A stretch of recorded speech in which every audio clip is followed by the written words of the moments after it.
খোলা আকাশের নিচে চুলা তৈরি, প্রকৃতির কোলে রান্নার স্বাদ। খোলা আকাশের নিচে রান্না করার আনন্দই আলাদা।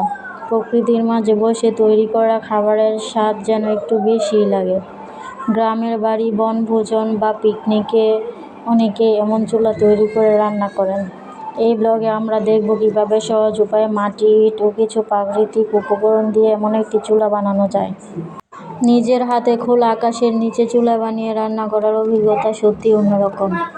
একে প্রাকৃতিক জীবনধারার এক অংশ বলা যায়। যদি আপনি প্রকৃতির মাঝে কিছু সময় কাটাতে চান, তাহলে এমন একটি সহজ চুলা বানিয়ে রান্না করে দেখতেই পারেন। গ্রামের জীবন খুবই সুন্দর।